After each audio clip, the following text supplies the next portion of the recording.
लड़की ने अपना सैलड उतारकर नाव के छेद को बंद करना चाहा, जिसमें लगातार पानी आ रहा था। आदमी ने देखा कि नाव डूबने वाली थी और वह अपनी प्रेमिका को जाने को कहता है, उसे पानी में धकेल दिया। इस समय एक बड़ी शार्क तेजी से उनकी ओर आ रही थी। यह देखकर आदमी सबको छोड़कर भाग गया और दूसरी नौका की ओर गया। इस समय दूसरी लड़की ने अपनी जान जोखिम में डालकर लड़की को बचाने के लिए पहले पानी में छलांग लगाई। हालांकि विशाल शार्क दोनों लड़कियों की तरफ आ रही थी। शार्क का ध्यान भटकाने के लिए उसने मरने का नाटक किया। शार्क को मृत चीजों में कोई दिलचस्पी नहीं थी और उसने मुंह का सिर उस आदमी की ओर मोड़ दिया। फिर दोनों लड़कियों को नाव पर चढ़ने का मौका मिला। दोनों नाव पर चढ़ गईं, लेकिन आदमी इतना भाग्यशाली नहीं था। यह देखकर कि वह नौका के किनारे आ गया है, वह बहुत घबरा गया और उसने जो रस्सी फेंकी वह रेलिंग पर नहीं लटक पाई। महत्वपूर्ण क्षण में आदमी ने रस्सी को फेंकने के लिए अपनी ताकत का इस्तेमाल किया और आखिरकार रेलिंग पर लटक गया। आदमी नौका पर चढ़ गया, लेकिन जब वह खुशी महसूस कर रहा था तो वह फिसल गया और एक विशाल शार्क के मुंह में गिर गया। अपने प्रेमी को दुखद रूप से मरते हुए देखकर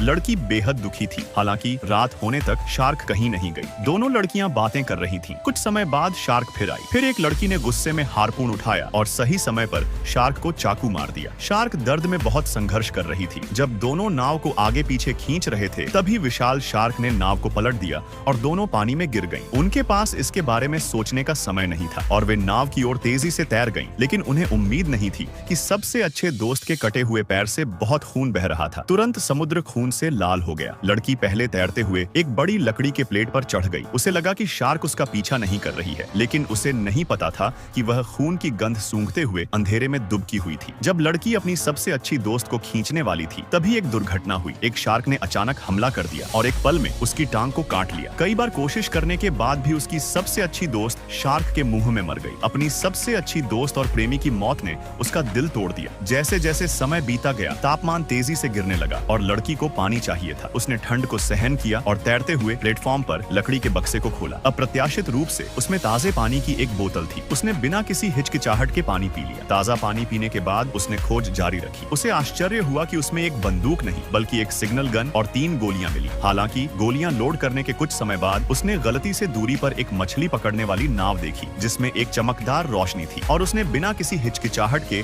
आकाश में एक संकेत दिया। लेकिन संकेत न केवल ध्यान आकर्षित करने में विफल रहा बल्कि पानी में गिरी गोली ने गलती से सो रही शार्क को भी जगा दिया। उसने मछली पकड़ने वाली नाव की दिशा में एक और गोली चलाई, लेकिन मछली पकड़ने वाली नाव जो नजदीक लग रही थी वास्तव में